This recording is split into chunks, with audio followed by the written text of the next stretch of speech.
श्री स्वामी समर्थ. जय जय स्वामी समर्थ.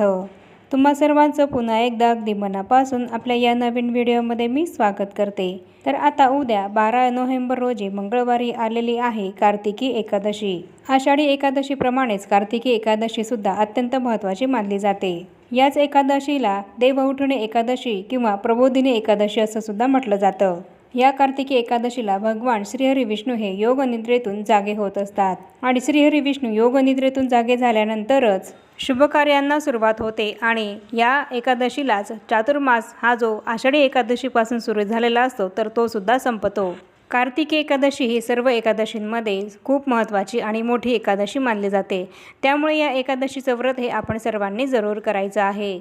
कार्तिकी एकादशीचं व्रत जर आपण केलं तर आपल्या कळत नकळत झालेल्या पापांपासून आपल्याला मुक्ती मिळते. आपल्या हातून कळत नकळत झालेल्या पापांचा दोष आपल्याला लागत नाही. एकादशी तिथी ही भगवान श्रीहरी विष्णूंना समर्पित आहे आणि म्हणून या एकादशीला आपण सर्वांनी श्रीहरी विष्णूंची सेवा पूजा करायची आहे. चातुर्मासाच्या योगनिद्रेतून जागे झाल्यावर श्री विष्णू हे या सृष्टीचा कारभार पुन्हा सांभाळतात. ज्या व्यक्ती कार्तिकी एकादशीचं व्रत करतात तर त्या व्यक्तींना वैकुंठाची प्राप्ती होते असं मानलं जातं. यावर्षी पंचांगानुसार कार्तिक महिन्याचे शुक्ल पक्षाची एकादशी तिथी ही 11 नोव्हेंबर रोजी संध्याकाळी 6:47 सुरू होणार आहे आणि उद्या 12 नोव्हेंबरला संध्याकाळी 4:03 संपणार आहे. त्यामुळे उदया तिथीनुसार 12 नोव्हेंबरला उद्या मंगळवारी आपल्याला कार्तिकी एकादशी ही साजरी करायची आहे आणि व्रत, उपवास, पूजा, सेवा सुद्धा याच दिवशी करायची आहे. ज्याप्रमाणे उद्या आपल्याला उपवास करायचा आहे आणि पूजा, सेवा सुद्धा करायची आहे तर त्याचप्रमाणे काही महत्त्वपूर्ण उपाय सुद्धा आपल्याला उद्या कार्तिकी एकादशीला करायचा आहे.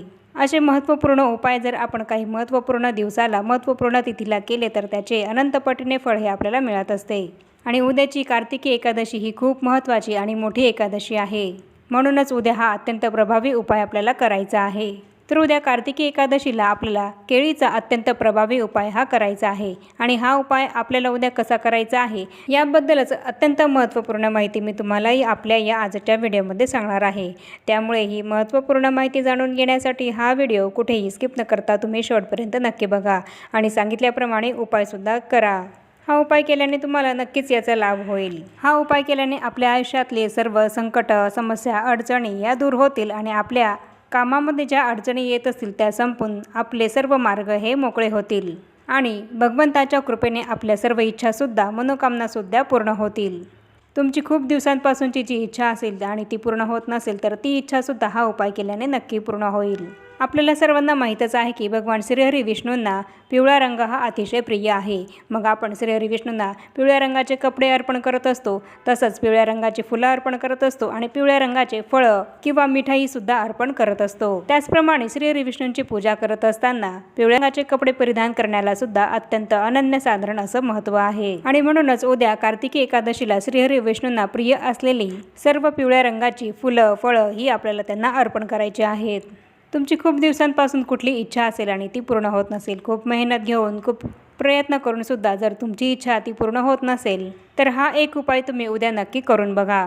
उद्या कार्तिकी एकादशीला केळीचा हा अत्यंत प्रभावी उपाय केल्याने तुमची सर्व इच्छा पूर्ण होईल. मग तुमची कुठलीही इच्छा असो, तुमची घरासंबंधित इच्छा असो किंवा मग चांगली नोकरी मिळवण्यासंबंधित तुमची इच्छा असो किंवा मग तुमच्या मुलाबाळांसंबंधित जर तुमची काही इच्छा असेल, मनोकामना असेल तर ती सर्व इच्छा तुमची हा उपाय केल्याने पूर्ण होईल.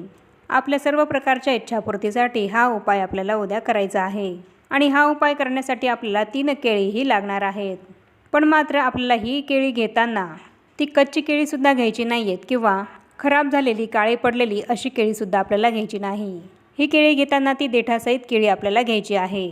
तर बघा, अशा 3 केळी आपल्याला घ्यायच्या आहेत आणि सर्वात प्रथम उद्या सकाळी लवकर उठून आपल्या देवघरातल्या देवांची आपल्याला पूजा करून घ्यायची आहे. तुमच्या देवघरामध्ये जर श्रीहरी विष्णूंचा फोटो किंवा मूर्ती असेल तर तिला पंचामृताचा, शुद्ध पाण्याचा अभिषेक हा करायचा आहे. आणि जर तुमच्या देवघरामध्ये भगवान विष्णूंचा फोटो किंवा मूर्ती जर नसेल तर बाळकृष्णांची मूर्ती ही तर आपल्या प्रत्येकाच्या देवघरामध्ये असतेच, तर त्या बाळकृष्णाच्या मूर्तीला आपल्याला पंचामृताचा, शुद्ध पाण्याचा अभिषेक हा करायचा आहे. आणि हा अभिषेक करत असताना ओम नमो भगवते वासुदेवाय या मंत्राचा जप करायचा आहे. आणि तुमच्याकडे जर विठ्ठल रुक्माईची मूर्ती असेल तर त्या विठ्ठल रुक्माईच्या मूर्तीवर सुद्धा तुम्ही हा अभिषेक केला तरी सुद्धा चालेल. आणि या पद्धतीने अभिषेक करून झाल्यानंतर या मूर्तीची किंवा फोटोची आपल्याला व्यवस्थित विधिवत पंचोपचार पूजाही करून घ्यायची आहे. आणि त्यानंतर अशी पूजा करून झाल्यावर आपल्याला हा जो उपाय आहे तो करायचा आहे। हा उपाय तुम्ही सकाळी केला किंवा दिवसभरामध्ये तुम्हाला वेळ मिळेल त्या वेळेनुसार केला तरीसुद्धा चालेल। विष्णूंची विधिवत पूजा करून झाल्यानंतर त्यांना पिवळी फुलं अर्पण करून झाल्यानंतर आणि धूपदीप हा ओवाळून झाल्यानंतर हा उपाय आपल्याला करायचा आहे। आणि हा उपाय करण्यासाठी या ज्या काही आपण 3 केळी घेतलेले आहेत तर त्यातील 1 केळी ही आपल्याला घ्यायची आहे आणि ती भगवान श्री विष्णू किंवा बाळकृष्णांच्या मूर्तीला किंवा विठ्ठल रुक्मिणीच्या मूर्तीला अर्पण करायची आहे। ही 1 केळी भगवान श्री विष्णूंना अर्पण केल्यानंतर आपल्याला हात जोडून बसायचा आहे आणि त्यानंतर भगवान श्री विष्णूंना आपली जी काही इच्छा आहे तर ती पूर्ण होण्यासाठी अगदी मनोभावे विनंती करायची आहे। तुमच्या मनामध्ये तुमची जी काही इच्छा पूर्ण व्हावी असं तुम्हाला वाटत असेल तर ती इच्छा तुम्हाला श्री विष्णूंना बोलून दाखवायची आहे, तुमच्या मनामध्येच ती बोलायची आहे आणि त्यानंतर ही केळी श्री विष्णूंना अर्पण करायची आहे। एकादशीला तुळशी मातेला सुद्धा अनन्यसाधारण महत्त्व आहे। एकादशीला आपण ज्याप्रमाणे श्री विष्णूंची पूजा करत असतो तर त्याचप्रमाणे तुळशी पूजासुद्धा करत असतो। पण ही तुळशी पूजा करत असताना आपल्याला चुकूनही तुळशी मातेच्या रोपाला धक्का हा लावायचा नसतो, तर दुरूनच ही पूजा आपल्याला करायची असते। कारण एकादशीला आपण ज्याप्रमाणे व्रत करतो तर त्याचप्रमाणे तुळशी मातेचं सुद्धा व्रत असतं, त्यामुळे तुळशी मातेला चुकूनही स्पर्श या दिवशी करायचा नसतो आणि तुळशीची पानंसुद्धा तोडायची नसतात। तर ज्याप्रमाणे आपण 1 केळी ही श्री विष्णूंना अर्पण केलेली आहे तर दुसरी केळी ही आपल्याला तुळशी मातेला अर्पण करायची आहे। तुळशीच्या रोपाला स्पर्श न करता दुरूनच आपल्याला तुळशीला हळदी कुंकू हे अर्पण करायचं आहे। मग हळदी कुंकू तुम्ही हे तुळशीच्या वृंदावनाला किंवा तुळशीच्या कुंडीला सुद्धा लावलं तरीसुद्धा चालेल। आणि याप्रमाणे पूजा करून झाल्यानंतर ही केळी आपल्याला तुळशी मातेच्या रोपाला अर्पण करायची आहे। आणि यानंतर हात जोडून तुळशी मातेला सुद्धा आपली इच्छा पूर्ण होण्यासाठी आपल्याला हात जोडून मनोभावे प्रार्थना करायची आहे।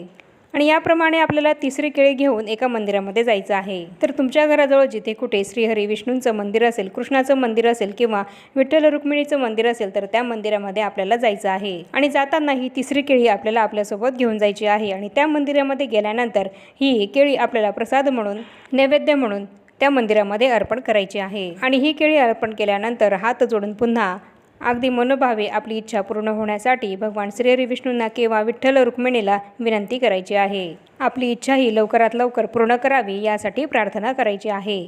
आणि त्यानंतर आपल्याला आपल्या घरी यायचं आहे आणि आपण आपल्या देवघरामध्ये श्री विष्णूंच्या किंवा बाळकृष्णांच्या मूर्तीला जी केळी ठेवलेली आहे आणि त्याचप्रमाणे जी तुळशी मातेला केळी अर्पण केलेली आहे तर त्याचं काय करायचं आहे तर या दोन्ही केळी आपल्याला 1 तासभर तिथेच त्या देवांसमोर आणि तुळशी मातेसमोर राहू द्यायची आहे। आणि 1 तास झाल्यानंतर ही केळी तिथून आपल्याला उचलून घ्यायची आहे आणि आपल्या घरातील सर्व सदस्यांनी मिळून ही केळी प्रसाद म्हणून ग्रहण करायची आहे। आणि ही केळी आपल्या घरातील सदस्यांनी मिळूनच खायची आहे। बाहेरील इतर कुठल्याही सदस्याला ही केळी आपल्याला द्यायची नाही आहे। आणि जी 3री केळी आपण मंदिरामध्ये ठेवली आहे तर ती मंदिरामधून आपण घरी नाही आणली तरीसुद्धा चालेल, ती केळी आपल्याला तशीच मंदिरामध्ये राहू द्यायची आहे। पण घरी या ज्या 2 केळी आपण अर्पण केलेल्या आहेत तर त्या केळी आपल्याला प्रसादरूपी ग्रहण करायच्या आहेत। हा केळीचा उपाय जर आपण कार्तिकी एकादशीला केला तर याचा आपल्याला खूप छान अनुभव येत असतो। आपल्या सर्व मनोकामना या पूर्ण होतात, आपल्या जीवनातल्या सर्व अडचणी संपून आपले सर्व मार्ग हे मोकळे होत असतात। आणि पिवळी फळं ही आपण अर्पण केल्यामुळे भगवान श्री विष्णूंची विशेष कृपा ही आपल्याला प्राप्त होत असते। हा उपाय कोण करू शकतं तर हा उपाय कोणीही करू शकतं, पण महिलांना जर मासिक धर्म असेल आणि जर सुतक असेल तर हा उपाय तुम्ही करू शकत नाही। तर बघा, हा तुमची इच्छा पूर्ण करणारा आणि तुमचे सर्व मार्ग मोकळे करणारा असा अत्यंत प्रभावी असा उपाय आहे, त्यामुळे हा उपाय सर्वांनी आवर्जून करा। तर याप्रमाणे आजच्या या व्हिडिओमध्ये मी तुम्हाला संपूर्ण माहिती दिलेली आहे की कार्तिकी एकादशीला आपल्याला केळीचा अत्यंत प्रभावी उपाय हा कसा करायचा आहे याबद्दलच संपूर्ण माहिती बघितली आहे। आणि आता या छोट्याशा माहितीसह आपण आपला आजचा हा व्हिडिओ इथेच थांबवूया। चॅनलवर जर पहिल्यांदाच आला असाल तर चॅनलला जरूर सबस्क्राईब करा आणि या व्हिडिओला जास्तीत जास्त लाईक आणि शेअरसुद्धा जरूर करा। आणि भेटूया पुन्हा अशाच नवीन एका माहितीपूर्ण आणि महत्त्वपूर्ण व्हिडिओसोबत। तोपर्यंत सर्वांना श्री स्वामी समर्थ।